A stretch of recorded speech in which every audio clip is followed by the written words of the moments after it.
Welcome to the Write the Damn Book Already podcast. My name is Elizabeth Lyons. I'm a 5-time author, and I teach people how to write and publish powerful, thought-provoking nonfiction and memoir without overthinking or getting caught up in extreme overwhelm. Because your story and message matter, and it's about to become someone's very favorite resource. For more book writing, publishing, and how the heck do I move through this glitch tips and solutions, and plenty of free resources, visit publishaprofitablebook.com. Hi everybody, welcome back, or welcome period if this is your first time listening. Today, my topic is, what do I do when the writing feels hard? And it's the topic because it is part of the new Q&A series I'm going to be doing here on the podcast, where listeners can contact me with their Qs, and then I will give you my As. To submit your own question or concern about book writing, and if you want to remain anonymous, that is completely fine, but you can email me at elizabeth@elizabethlyons.com, or you can direct message me either on Facebook or on Instagram. On Instagram, I'm at Elizabeth Lyons Author. This question came in last week from a client with whom I'm currently working, and it was such a great question, not because it's super creative, but because it's something that so many people feel. First, I want to say that this episode of the podcast is being sponsored by my very own program, Book Writing Made Simple. Book Writing Made Simple is one of several programs I offer, and it is technically a 12-month book writing program that combines the tactical, how the heck do I do it, with the energetic, why the heck am I still so stuck? What I have found in nearly 2 decades of doing this, both as an author and as a book coach, is that the how of how to write a book is really, it's got to be somewhere less than 50% of the overall effort required. More than 50% lies in the, but why am I still stuck? And I know this because for years, I gave people the tactical and they still weren't getting the book written because they were getting themselves lost in thoughts like, who am I to do this? What if it's not as good as so-and-so? What if it doesn't sell well? What if someone gets angry with me? What if I don't become a bestseller? And what does that mean? And all those sorts of things. And those were keeping those books in the proverbial drawer. And that just sucks. Because those stories matter and those messages matter and those insights and experiences matter. And they're the thing that someone else out there is just truly praying for and desperately waiting on. And I might be one of those people. So I don't want those manuscripts to sit in the drawers anymore. I want them to get out into the world.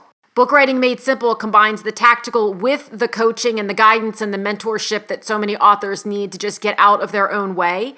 And until the end of September, so it's mid-September as I'm recording this, 2022, until the end of September, not only is it just a 12-month program, but you get lifetime access to the content and to the monthly coaching. It is a deal not to be missed. And to learn more about what the program entails and get yourself enrolled before this ridiculous opportunity to get lifetime access to everything goes away, you can visit publishaprofitablebook.com/write the book. Okay, so to get on with this question, I have a client who is incredibly accomplished. She actually has a background in journalism, so loves to write, has been writing for years and years and years. We worked very intentionally on her outline, on her why, on her intention, on her vision, on her core message, on her hook, on all the things. She's gotten so clear, and yet, that's the title of a book right there. And yet, I'm going to write that down somewhere. When she sits down to write, she said, but Elizabeth, it feels hard. And we tried a bunch of different strategies because lots of times, and I think I talked about this in another episode, people feel like when they sit down to write, there's this thing that says, you got to sit down and write a whole book today.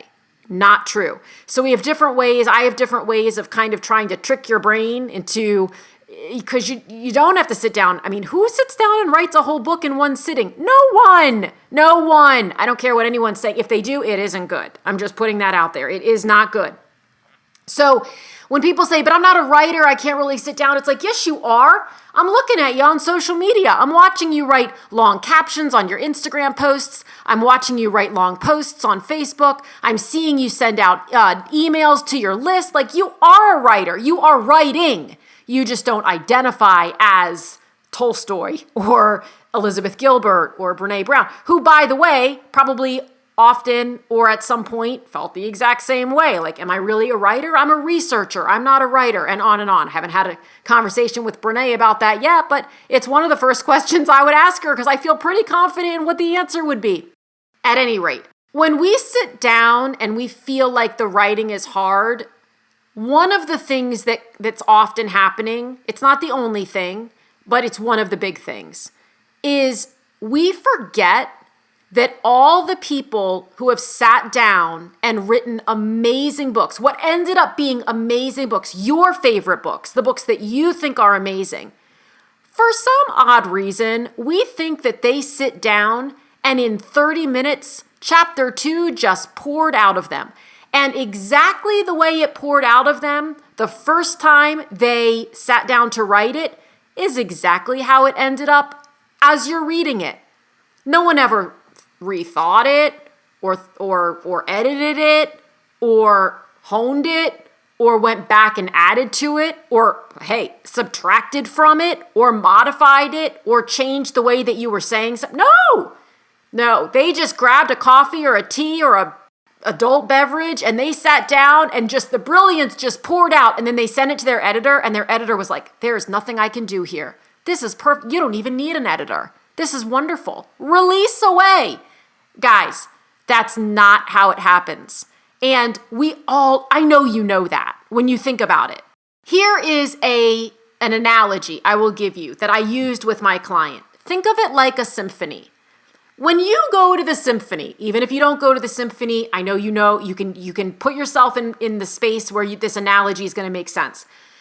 You sit in your seat, you hear the orchestra's warming up, and then the curtain opens, and there's this amazing group collective of performers. And every single one of these performers in the symphony is a professional musician who has been working their craft for years, if not decades, more than likely decades. And then out walks the conductor in his or her tuxedo and tail, whatever they're wearing, right? And they lift the baton, and you're just sitting there on the edge of your seat, and they start playing, and it's like the heavens open, and you get the goosebumps, and you feel all the feelings, and you're moved, and the way that the instruments play off of each other and play together, and some go high and some go low, and it's just magnificent. And when it's over, the conductor bows, and then all of the performers, musicians stand up and they bow, and you are just everyone's standing and whistling and doing all the things, and there's some weirdo in the back who's singing like bravo, encore, whatever's going on back there. And so now everyone's turning around and looking at that person, but everyone's just in this joyous state. Do you think that on day one of rehearsals for the performance that you just watched, it went down like that? Because it didn't. And I know this because a very, very good friend of mine performs in symphonies. Nobody shows up in their professional attire. They're in like their sweatpants and their jeans, including the conductor. They sit down in their seat. Again, please remember, these are not people who just picked up an instrument 5 minutes ago. They've been doing this for decades. They probably even they got the music weeks, if not months ago, that they're going to be playing in this ensemble, in this collective. And they've been practicing it individually as professional musicians for weeks, if not months. And yet, they sit down as a collective. The conductor raises his baton. We start in on the first few measures and bars. And the conductor goes, no, wait, stop. And he does like the cut thing, and everyone stops. Because it's about honing it. And they do this repetitively for weeks and months before they ever have an audience to observe the final product. So the conductor spends all this time figuring out how the individual musicians do their part. They're figuring out how to play it and how to keep up and what speed and what volume and whatever the musical terms are for these things, right? And then the conductor steps in and says, okay, wait, now that we've all come together, the horns are too loud, the strings are too quiet, the wind instruments are going too fast, like whatever. We need the drum section, the percussion section to move to stage left instead of stage right. All those things are happening. And so my client says to me, oh, wait, so are you, as an editor, are you the conductor? And my answer to this, I had to pause for a minute and think about it because it was a brilliant question. The answer was sort of. At first, sure. At first, I, as the editor / conductor, whoever your editor is, whomever, comes in and says, the strings are too loud, i.e., chapter 6 maybe needs to be chapter 2. How about you consider that? Or they say, the flutes, you're all off. In other words, this whole paragraph of chapter 8 is irrelevant. Like, let's get rid of it. Or maybe the conductor even literally says, like, I don't like measures 2 through 4 on page 62. Let's remove them. I don't know if they can do that sort of thing. Can they take those kinds of creative liberties? I don't know. But that's the conductor's job. When it comes to a book, so in a symphony, I believe ultimately it's the conductor is the be-all, end-all. In a book, especially now, if you are traditionally published and you have an editor at Random House, then they are the be-all, end-all. If you are independently publishing or self-publishing, you take back the conductor baton at the end. And my goal is always to empower you to say, well, my editor suggested that I put chapter 6 at chapter 2, and I think that's a great idea, so I did it. But then they also suggested that I remove this entire portion of chapter 8, but you know what? I love that. I'm leaving it in. You become the conductor. It is your work of art. It is your creation. So you do it in partnership, but ultimately it is yours. It is yours to be confident about and to say, I'm not sure if this is going to work, but I'm going for it. The notion that anybody in a professional, I mean, you can, if the symphony example doesn't work for you, think of it as an opera, think of it as a musical, on a Broadway music, it's the same thing. These are all professionals, and you writing this book, whether you're writing memoir and you're writing from your own experience, you are the professional, you are the expert, you are the musician. If you are a coach or a guide or a therapist or a mentor or whatever term you want to use, and you're helping people in some way, shape, or form move toward a better version of themselves, a better way of doing things, you are the practiced musician. You know what your approach is. And just like there are musicians where on page 7, measures 16 through 28, they're like, I can't keep up. Wait, this is going so fast and I'm not used to playing this fast. There will be moments when you are writing when you will realize, wait, I need more clarity on this aspect of my process or this part of my journey or why I felt the way that I felt when I felt this way. The musician doesn't say, well, these measures are really difficult, I'm out. And since I can't play these on practice round number 1, I'm clearly not meant to be part of this symphony. I quit. Like, I relinquish my spot. That doesn't happen. But it happens when people are writing books. And I wonder sometimes if a lot of that is because we're not in a collective. Like, writing a book is a very lonely pursuit. Many of us have writing groups or writing networks that we work with, or we have accountability groups or whatever, and many of us don't.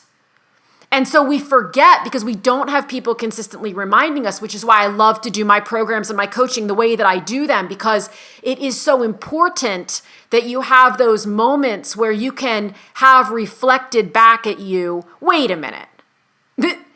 what kind of assumptions are you making here about the creative process and about what's expected of you and what you should be capable of that are just not even fair? And that's why writing a book is such a beautiful opportunity to grow as a human being and as a professional. If you are writing in a way that is, if you are looking to coach, speak on stage, do courses, do one-on-one consulting, speak on podcasts, whatever it is, that's all everything is. When you hit a roadblock where you're like, I don't feel as confident about this topic as I thought I did, it's an opportunity to become more aware, to become a better coach, to become a better speaker, to become a better server of others. And so all of that gets derailed though when we say, oh my God, but the writing just feels really hard. And we say, and it's because I think it's different for other people. I think I'm the exception. And, this is hard because I'm not supposed to be doing it, or even worse, because I'm doing it wrong. And once we recognize that you're not doing it wrong, you're doing it this is the same experience that 99.624% of all other authors have in any genre, fiction, nonfiction, memoir, no matter what. This is something the difference between you and the person who got the book out that you fell in love with and that when you read, you thought, oh, this is inspiring me even more to write my own book. The difference is that person, when they hit these roadblocks, they made a decision. They made a decision to look at things differently, to ask questions, to find out, am I the only one? Am I doing this wrong? Could I be doing this in a different way?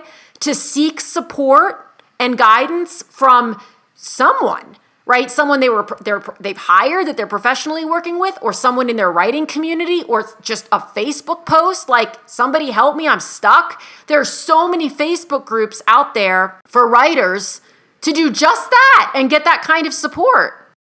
And so that is an analogy and a thought and a perspective that I invite you to come back to when you sit down to write and you've got it all right there. The outline, the vision, the mission, your third layer why, it's all there. And yet, you're still like, this feels hard.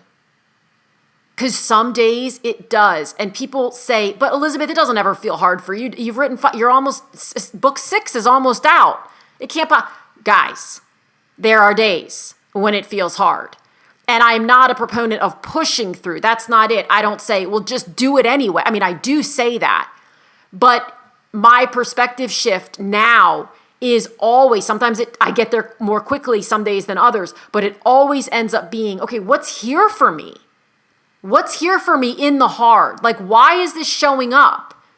I have it when I sit down to record podcasts sometimes. I have it when I write. I have it when I go to update courses. I have it, like, it shows up for me, which is another topic I'm going to address on another podcast, because a question that I frequently get is, how do you do all this stuff? And if you've read my latest book enough, you know how, or if you read You Cannot Be Serious, you've got some insights into how there too. It's not what people assume though. They assume that they're not supposed to be doing what I'm doing, or that they're doing it wrong. And those are both violently incorrect. And if anybody hears anything from me, I want it to be that, because those are the roadblocks that are so unnecessary. So I hope this is helpful, and I would love to hear from you if it was, or I guess even if it wasn't. I'm open to that too. You can post over in our Facebook group, Write the Damn Book Already. You can message me on, I'm most active I'm actually most active on Instagram, but I'm also on Facebook, and I would love to hear from you. So I hope this has been helpful. I hope this new perspective maybe shows up for you just when it needs to most next time, and I will talk to you again in the next episode. Thank you so much for tuning in. If you enjoyed this episode, this is your friendly reminder to follow or subscribe, leave a quick review, and share it with someone you know has a great story or message, but isn't sure what to do next. Also, remember to check out publishaprofitablebook.com for book writing resources and tips, and to see all the ways we can work together to get your book out into the world. Again, thanks so much for listening, and I'll talk with you again soon.